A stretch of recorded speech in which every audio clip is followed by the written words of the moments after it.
Hi, I'm David Usher, and you're listening to the Tomorrow with Rovio podcast.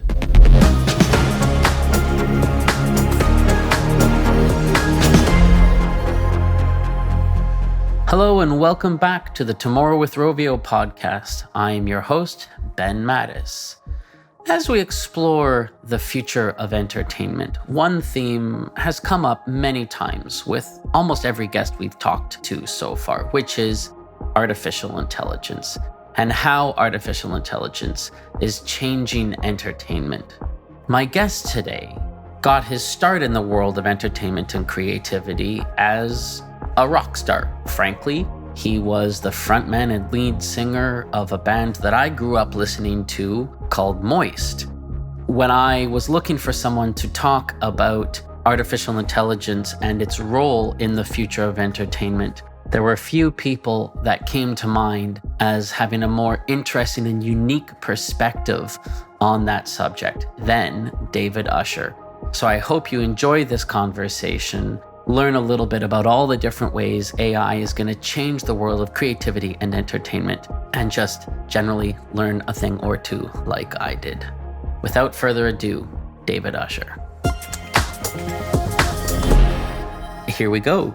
It's so funny because we live in the same neighborhood. We pass each other, or rather before COVID, we would pass each other in the streets probably weekly. And yet this will be by far the longest conversation we've ever had. Let's start with the easy stuff, the setup. The audience of this podcast presumably are people who are interested in the future of entertainment, which is really sort of what our theme is. But we've touched upon games, film, streaming, TV, lots of sort of different areas, and hopefully our conversation today can be wide-ranging. But for the people who are listening who don't know you, can you give a little bit of your background? Yeah, so my name's David Usher, and I do a lot of things. I'm a musician by trade. I've been playing music for many years. I wrote a book on creativity and innovation. I do a lot of speaking about creativity and innovation and artificial intelligence. And I run an artificial intelligence creative studio called Reimagine AI, where we build virtual beings. Wow, I'm sure we will be talking a lot about the virtual beings stuff. And before we jump into sort of AI, which I really think will be probably the centerpiece of our discussion, can you talk about the transition from being a performer, because you were a performer? I wouldn't be surprised if some of our listeners had, heard you, maybe if not up on stage, at least heard your albums. Can you talk about the transition from being a performer to sort of looking at creativity in a broader spectrum and sort of, wanting to share your thoughts about creativity in a book and kind of almost go on the speaking circuit about creativity? Like, what triggered that transition for you? Sure. I mean, I got very lucky that the music went really well. We sold a ton of records, and, we're touring all over the world, really. And my wife and I settled in New York City. This was right around when Twitter launched. Okay. And I got very interested in why the curve of the music business was falling into the sea while the curve of the internet, digital, and the web was going up. And that really led me down a rabbit hole of really looking at technology and getting very interested in tech and startups. I actually ran a social media aggregation startup back around then that was doing aggregated streams on Adobe downloadables when that was a thing. Oh, wow. iPhone and iFrame. So I've had a hand in tech for a long time, an interest. That experience really gave me a comparative between types of creativity. And my book is really a comparative between the types of creativity that artists use and startup entrepreneurs use. And if you look at the actual methodology that we all use, it's very, very similar. What you're trying to do, your goal or your endpoint is different, and the way you do metrics is different. The way you measure things is different. How you validate is different. But the process that we actually go through to make things is very similar. And if you can separate your creative thinking methodology from the vertical or the genre that you're working in, you can really use that methodology on all kinds of different things. And then the world really opens up to you, because everything becomes interesting, because it's about the creative process and performing that process rather than just the genre itself. Okay, so brought up a really interesting point, which is, how the sort of creative process commonalities, I guess, of the creative process across all of these almost divergent industries, maybe is a little bit strong, but certainly these different industries. And I want to touch on that. And I'm going to ask you in particular to talk a little bit about creativity in entertainment. But before I do, I want to start with a definition, because different people have different definitions, and I find that it really colors their answers. So for you, how do you define entertainment? Like, what is entertainment for you? I don't really define entertainment. I think when I think about creativity in the creative process, I define things much more bluntly. We're making shit. Okay. Whatever that Great. is, right? We're just going out there to create things, to make shit. And and creativity can exist in many forms. It exists in art, in the things that you're making, in tech, in the things that you're making. It exists in a negotiation. It's a process. It's a way of using inputs, going through a process to get to an output. And that can exist in all kinds of different things. There are so many moments in life that are actually parts of the creative process that we don't identify as that. Absolutely. And so if creativity is going out there and making shit, is creativity growing in life? I mean, my question here was originally centered on entertainment, but let's just scratch that. Would you say that as a society, we are getting increasingly creative? I think so, because I mean the tools to be creative and the information and the ideas that we have at our disposal is now infinite. We have so many possibilities of what we can build, how we can build, the knowledge that we can suck up from the internet.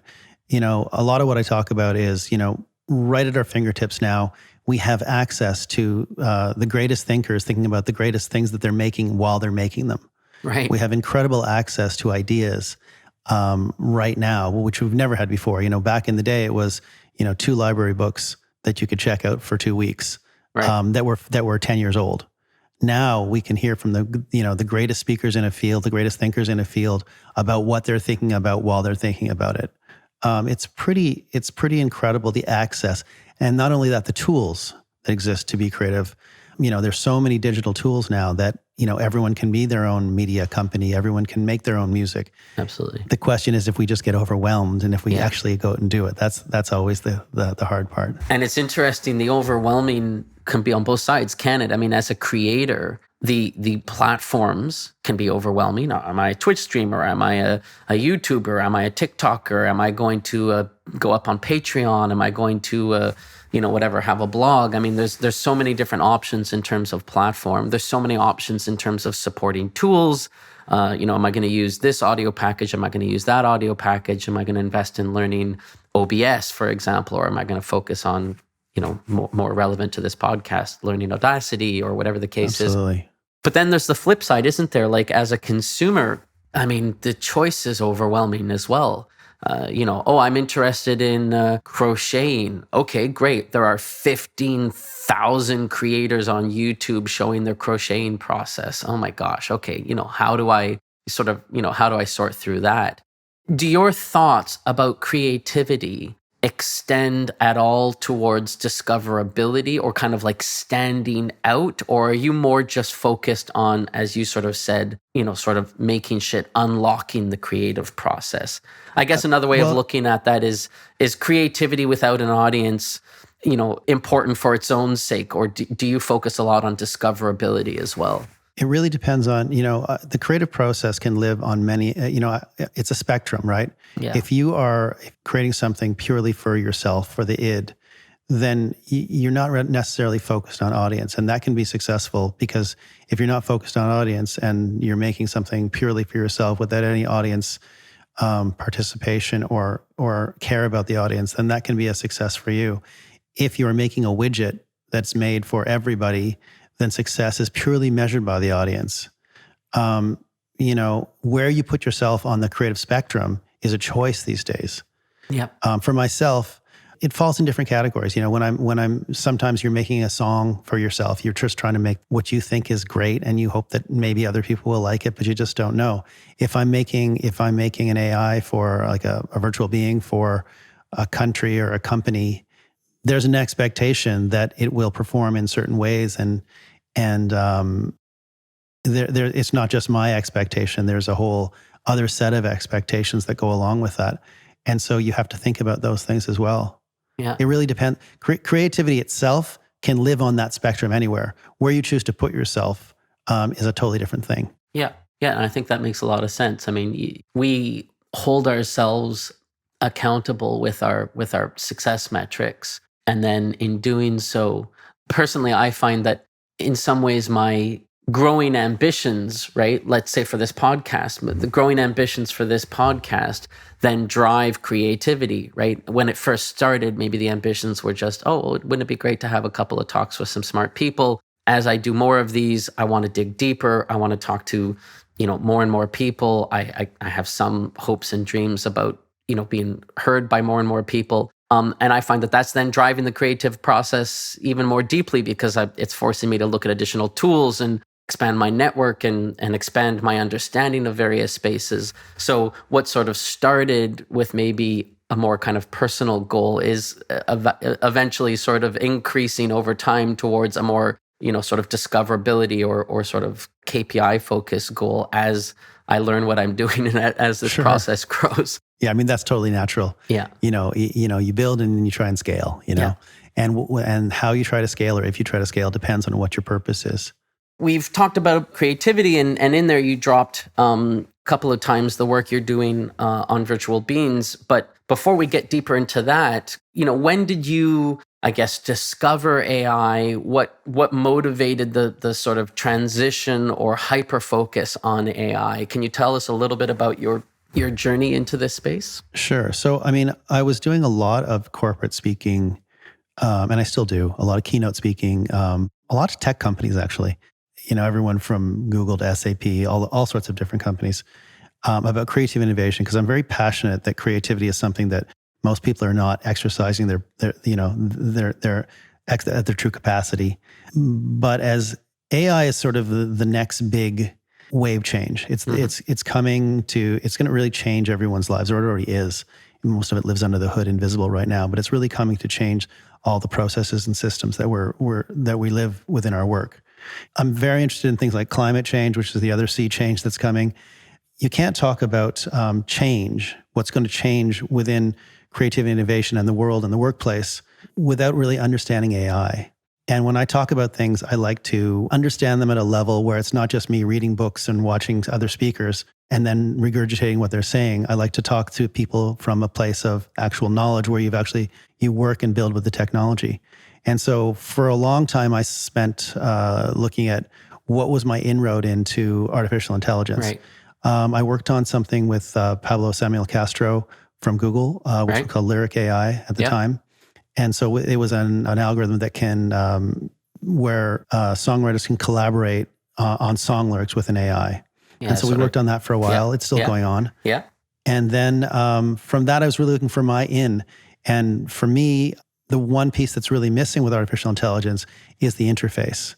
What is that interface between AI and the human experience? And so interfaces and engagement is something that I've been doing forever, whether that's in a book or a show or a speech. It really is understanding how that human engagement needs to happen. Fortunately, we're just hitting that period where the AI technology is just moving from research at the big tech companies and universities to becoming programmatic. And it can actually be used in work.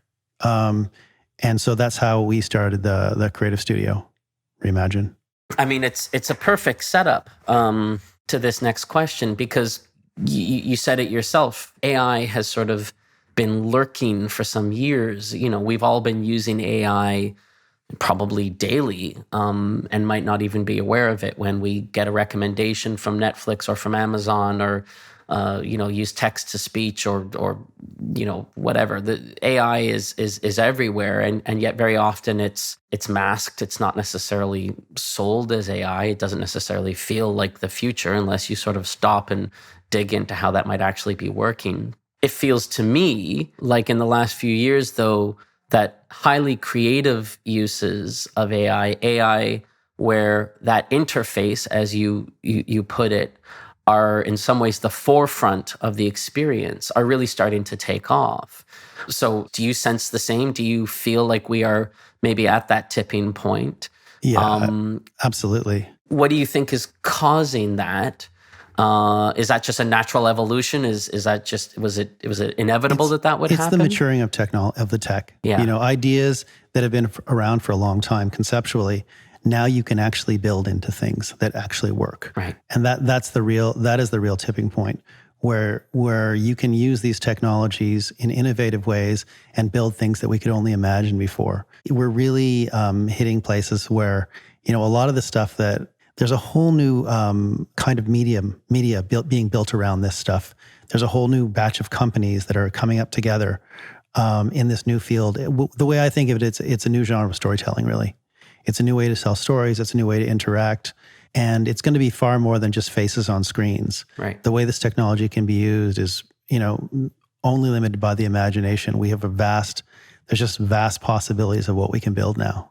Can you share some examples, just a couple of stories of really inspiring or creative uses of AI from the trenches that you've seen over the last couple of years? Things that you caught your attention were real aha moments for you?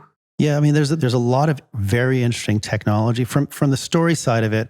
Our Albert Einstein is part of a program we call Learning from History, where conceptually, the way it's worked in the past is you'd read a book, you'd watch a video, you'd look at some pictures, and that would be how you learned about the past.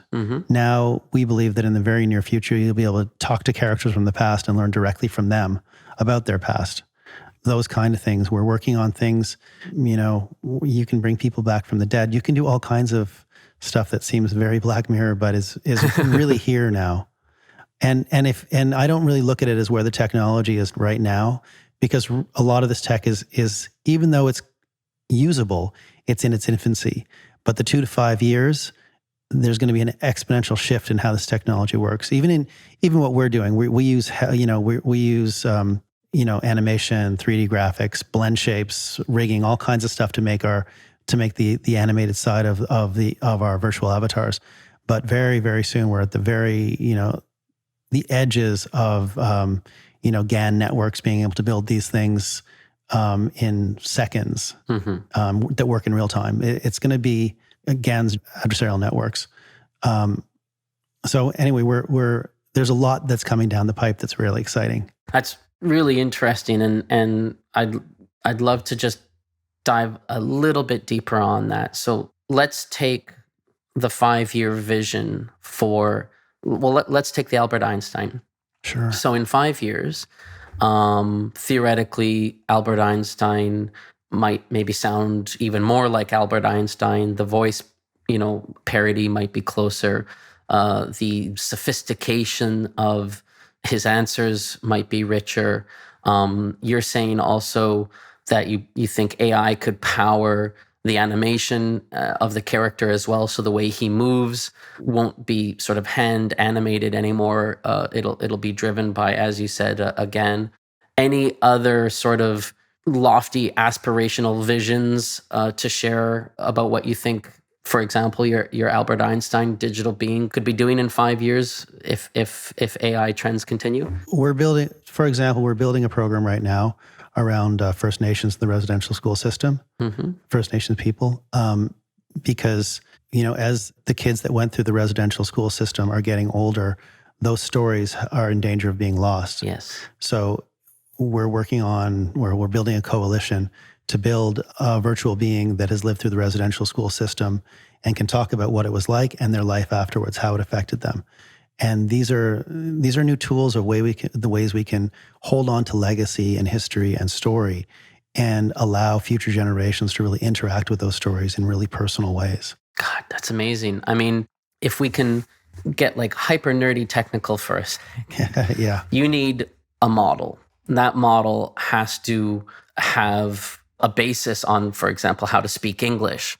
Let's take whatever, GPT-3, right? Is that the cutting edge sort of, natural language model these days? That's a model that's trained on a shit ton of data, yeah. Okay.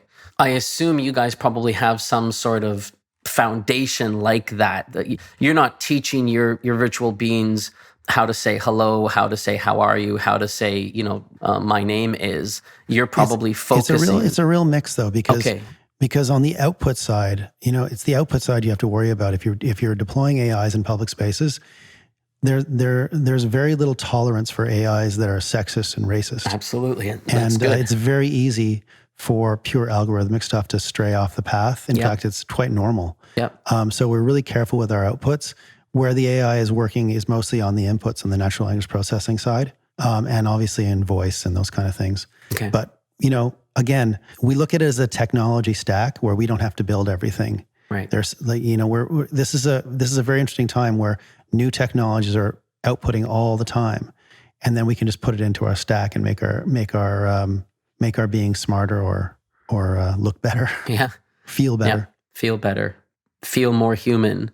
It's like a new model of a Turing test, isn't it? It's not just, is it convincing as, a replica of a human, a generic human. It's like a hyper-specific Turing test where it has to be convincing as someone who went through residential school. Well, although I'm not that interested in hyperrealism. Right. Personally, hyperrealism is what banking bots will be. Mm-hmm. There's a lot of companies that are making banking bots or those kind of things.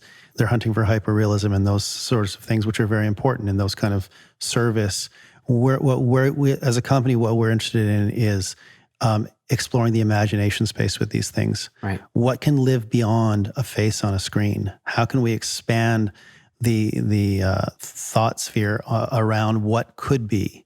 What are the possibilities around these technologies that aren't just simply talking to something that looks exactly like a human as a human? Right. And then I guess, virtual being is not a far cry from digital twin, right? This idea of you, David Usher, answering a bunch of questions, hitting go, and then spitting out the other side, an avatar who can sort of represent you online in whatever video games and or websites and or video conferences, etc. Do you spend any time thinking about that, this idea of sort of capturing some proximity of you? We're working on exactly that. Yeah. Okay. Wow. Yeah. That's super cool too. Yeah. That's super cool. Okay, so let's expand. Let's look at some other stuff. I chunk digital entertainment into 4 very broad categories. Like there's like linear, so whatever, movies, television, that sort of stuff. There's interactive, primarily games, maybe digital interactive fiction, that kind of stuff. There's written, books, magazines, audio, music, podcasts.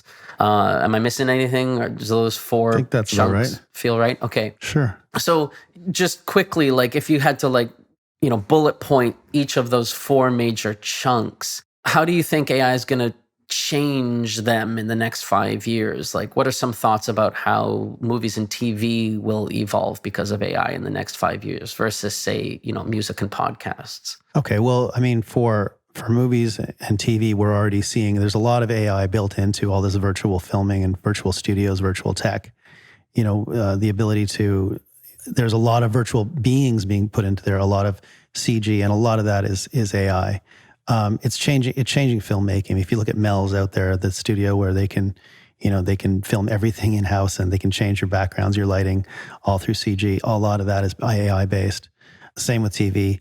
What we have to watch out for in terms of art and creativity is the way that AI can take away scarcity. Okay. If you look at news articles, for instance, yep. We now have things like GPT-3 that can write a news article almost as well as a human can write it. There's some editing going on, but there's editing on humans as well. But when we get to a place where you really cannot tell the difference between a news article written by an AI and a news article written by a human on any subject, what you lose is scarcity, right? You lose you basically, you're able to flood the market with just mass amounts of data, and data takes away, like mass amounts of anything take away the scarcity. And then what powers the economy of that? We've really found that with music, where when digital came and it swept into music and brought all the costs down of everything, and music became like a loss leader for tech. And there's just so much music out there that the staying power of most pieces of music is a week, maybe a month. What it does is it drives the cost down, and it turns musicians that might have been able to do all these things into more of hobbyists because there just isn't the economic infrastructure to support it all. Right. So I guess that sort of covers written and audio. We could talk about games afterwards, or maybe we'll... Games, I mean, games is a great example. Games, I think the AI is going to be everywhere in games. Everyone is going to be running their own character. The characters that speak to you are going to be speaking completely autonomously. They're going to be able to take so many different inputs of what you've done previously or what you will do in the future, and they will be able to manipulate their movements and their speech based on those things. I think that's going to become a very big thing. It already is actually. It's already being inputted now, but increasingly so. Yeah. I mean, I'm looking forward to. There's a couple of moments in games. Obviously, this is an area I spend a lot of time thinking about, but as it relates to AI, I'm looking forward to interacting with 100% AI generated character, meaning anything that character says is powered by AI. Like a Her, that wonderful movie kind of with Joaquin Phoenix kind of thing. But also that everything that character does from an animation point of view, as you were saying earlier, that's all GAN powered, right? That's all powered by AI.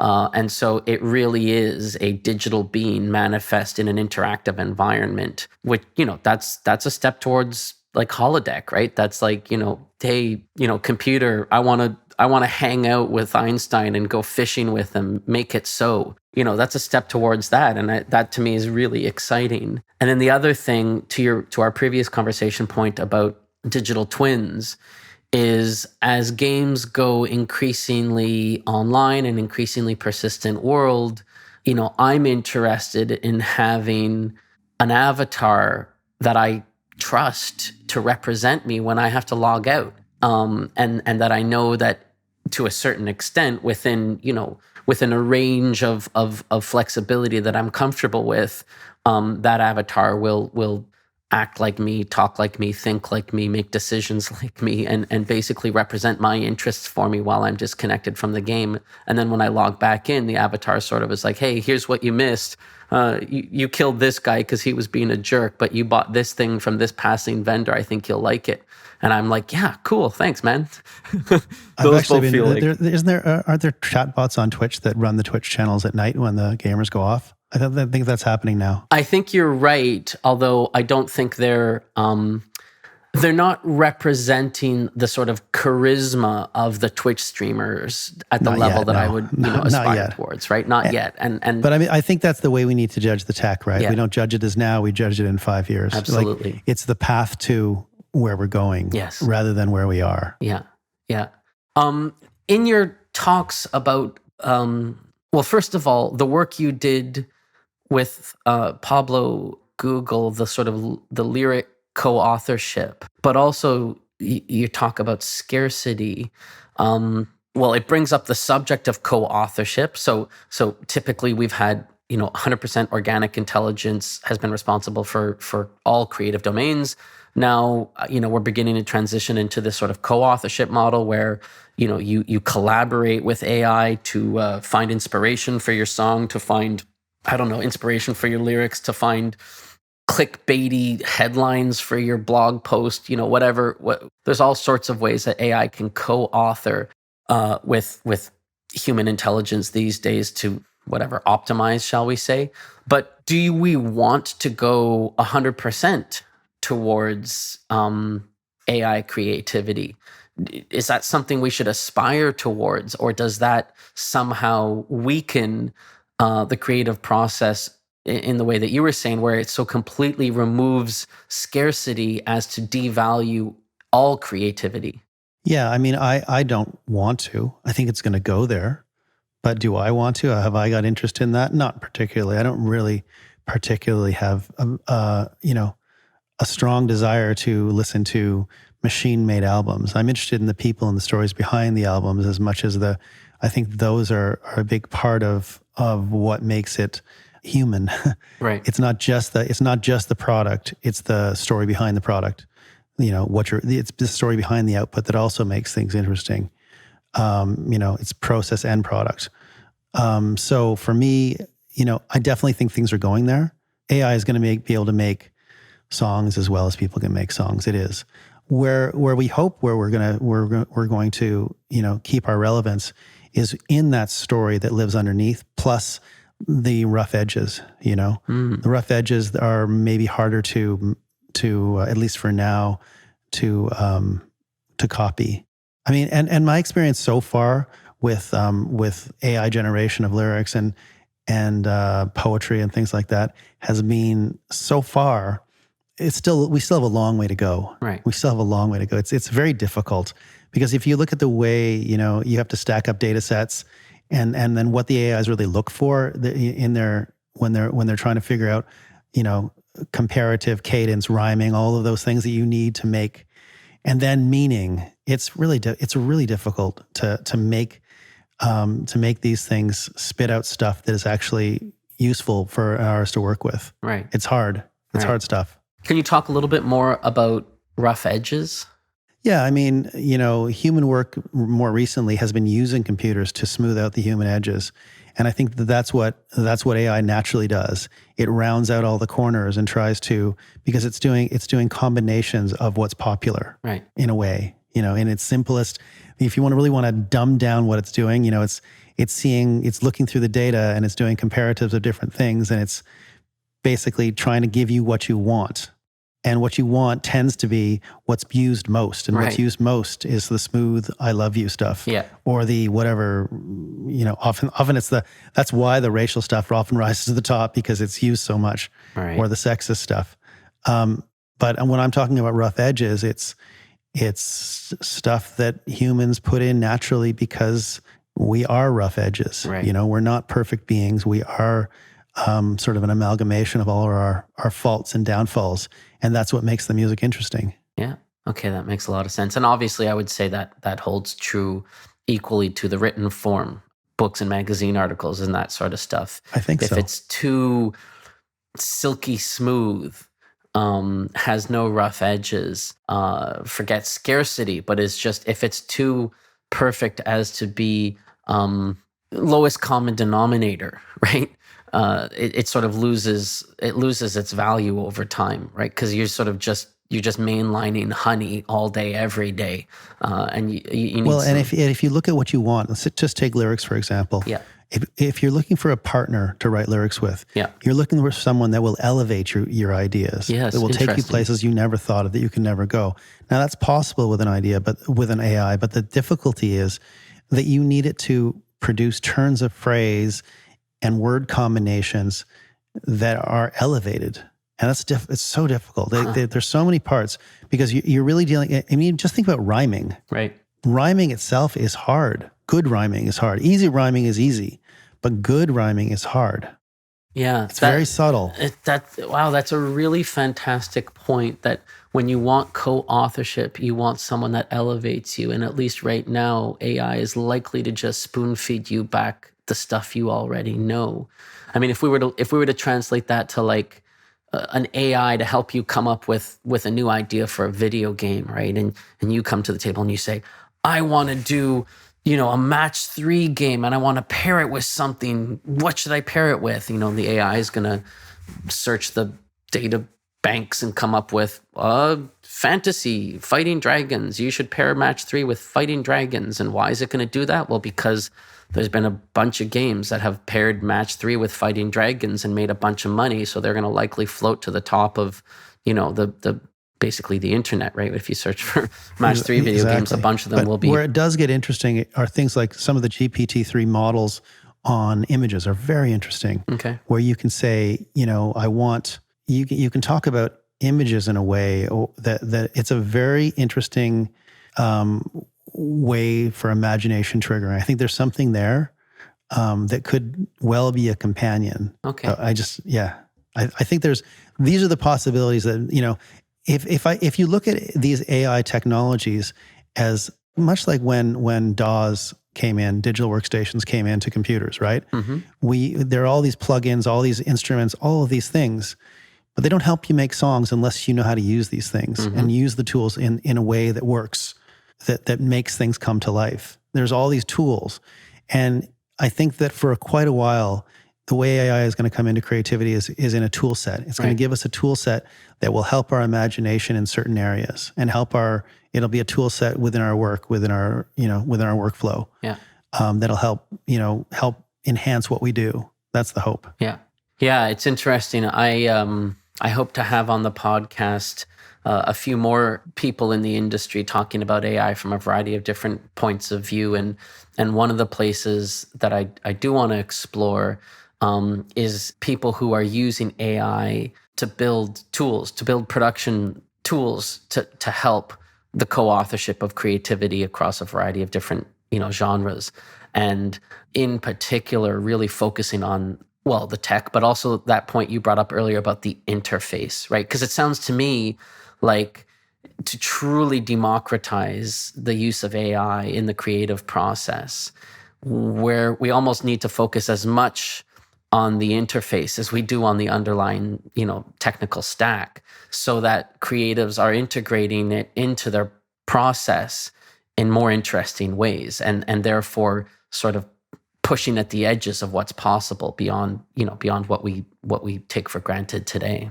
Yeah, whenever we're doing an analysis on a new piece of tech or a new programmatic AI that's coming out, it's always about what the possibilities of that technology are, but it's also about what the limitations are. Okay, yeah. And understanding how it can actually be used, because as a creative studio, you're putting real things in front of real people, and they have to kind of work in some way to enhance that experience. So it's trying to figure out what pieces of tech, what ideas are actually useful and what are not useful at all. Right. For us, anyway. Not that they're not useful. I'm sure they're useful for somebody, but for us specifically as a company, what can be useful? Right.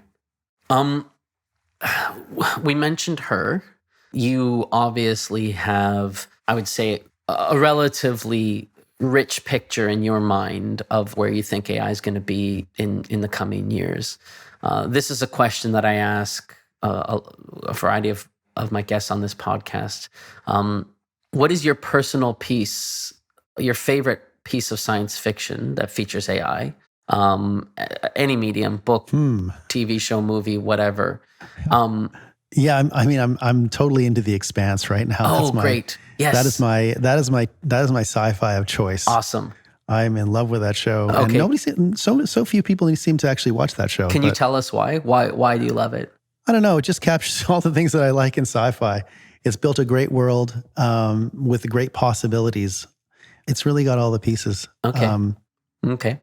Is it the characters, the drama? Is there something about the technology in The Expanse that you find particularly plausible, particularly realistic? Or for you, is it really just a tool, a component, like a character, like it's just an actor?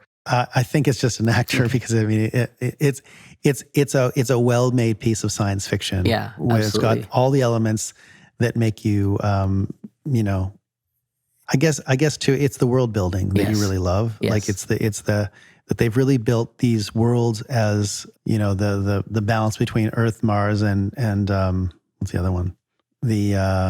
I'm spacing on their name. That's okay. The mining Yes, operation. those people. Yeah. It's a good language. Yeah. No, I agree. Developed. I agree. I like to sometimes spitball with people about, what are the steps to get from where we are today to a hypothetical piece of technology, whether it be the holodeck or her or, something.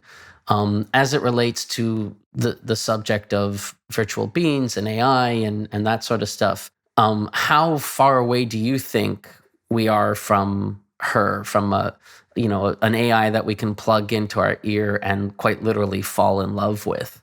And what's missing? Why don't we have that today? I actually think that's already happening in places like China really? and Japan a bit. Yeah, there are already AIs that are I don't know if you, it's a really bizarre world, but these girlfriend AIs, they already exist.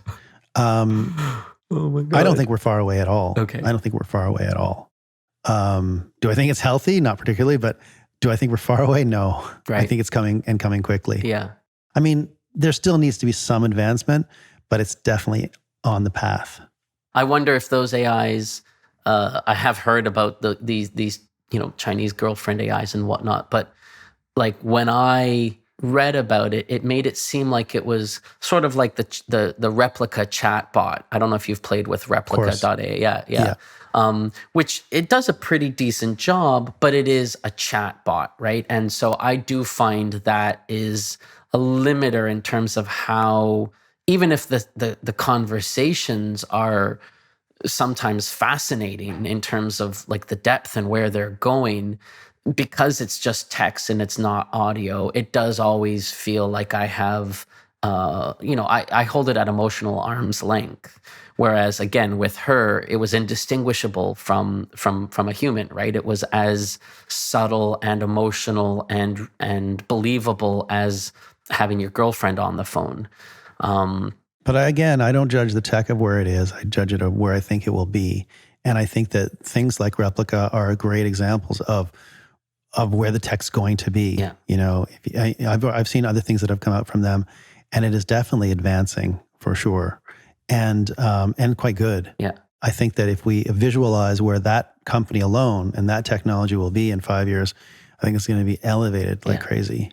Yeah, I mean, you were talking earlier about, ethics sort of, maybe aside the technical power, the possibility of bringing people back from the dead, and the origin story of Replica, right? That story about the founder, wanting to speak with her friend again. Yeah. It's very moving. It's a very powerful story. Absolutely. Yeah. I'm sure we all have people in our lives who we've probably lost, who we wished we could talk to again. And if AI can help us get there, it's a very interesting ethical question. Well, and the way we talk about it is, or the way I talk about it is that it doesn't have to feel so macabre in terms of if you look at the way we talk to our grandparents these days, it's a story, it's a photograph, maybe it's a video, but the ability to capture more than that is just the natural, with the technology, it's just the natural extension. Yeah, I certainly agree. We've talked a ton about AI, and thank you you've gone deep on technical, you've been broad in terms of creativity and entertainment and co-authorship. We've touched upon some of the ethics. It's been great. This was really where I wanted to go when talking to you. I do want to touch upon a little bit your history as a musician, because I think that's a very interesting thread of entertainment as well, the idea of the evolution of the performer.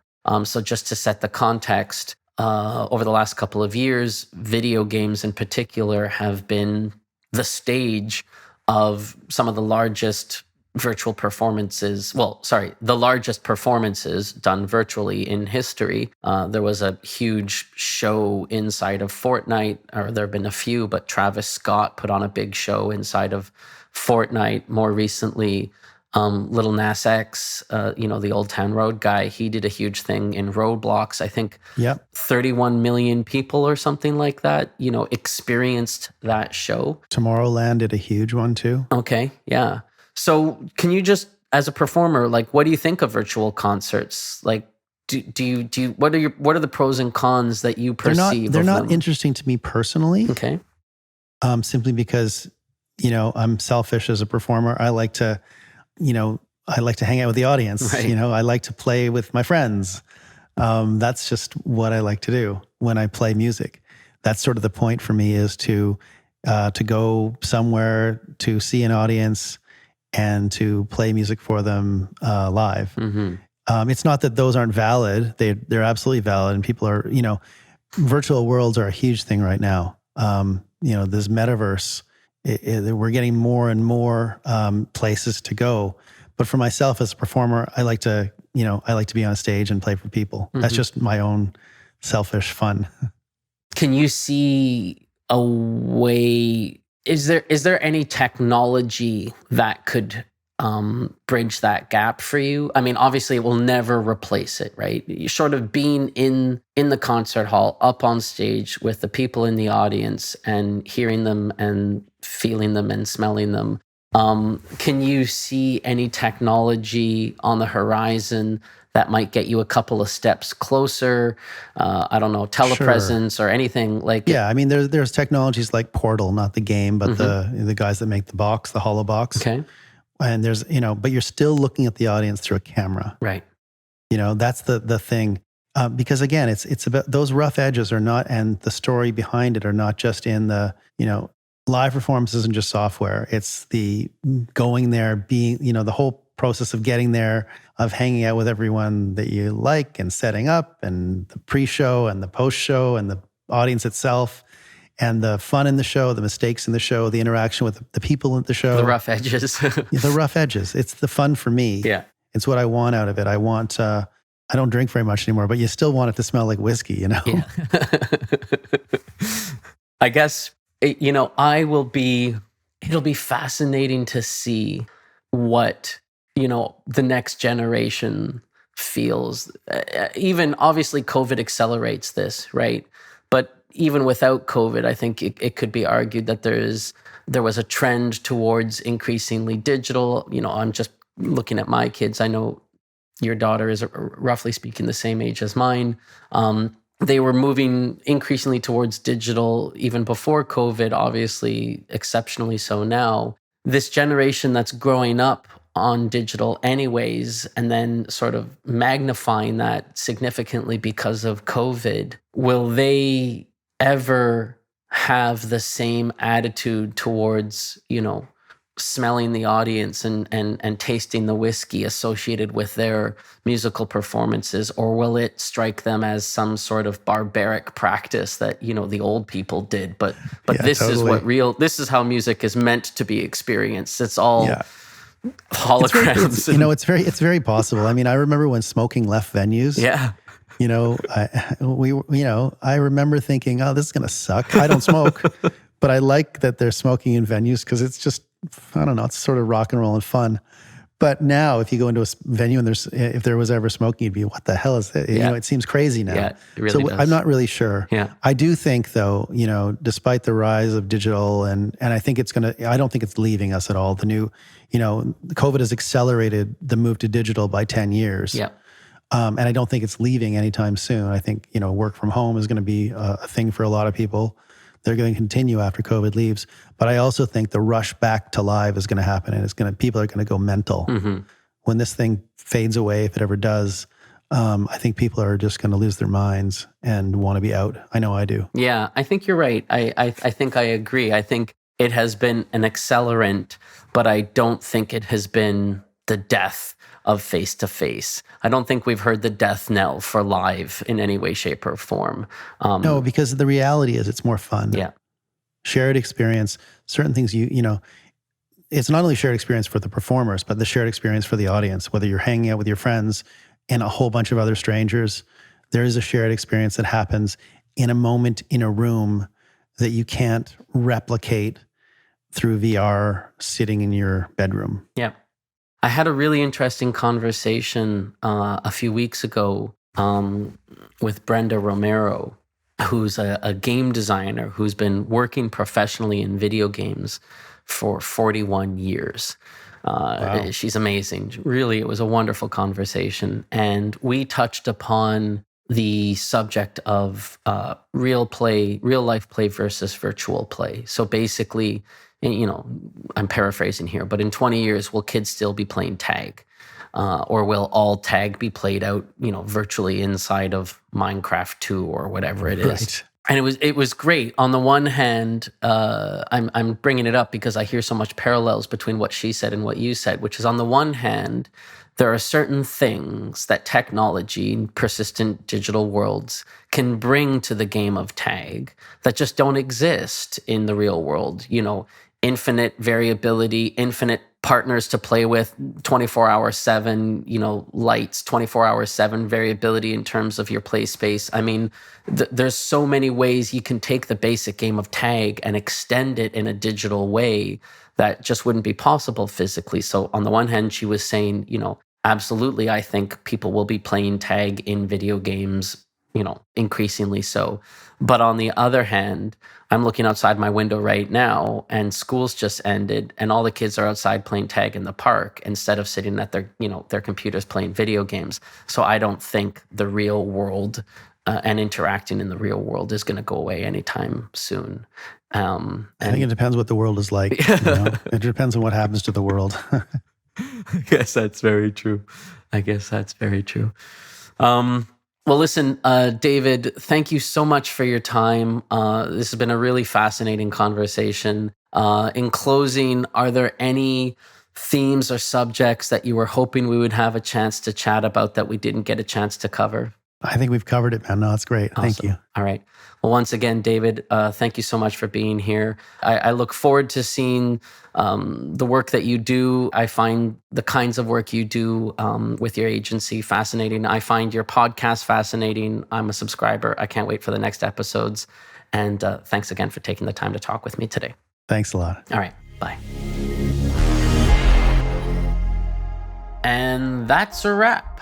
Thanks so much to David for joining us on this podcast, sharing his thoughts and insights, his incredible experience. I, for one, learned a ton about all of the different ways that AI is being used to obviously shake up the entertainment industry, to change how creators think about authorship, think about creativity, and hopefully you got a lot out of the podcast as well. If you did, and you like this subject, you like learning about AI and how it's going to change the landscape of entertainment, if you're curious about the future of entertainment in general and have thoughts about guests that you would like to see appear, subjects you'd like to see us cover, people you think we should bring back and dig deeper into the conversation with them, please don't hesitate to email us at podcast@rovio.com. Likewise, if you'd like to be notified when new episodes launch, don't hesitate to subscribe.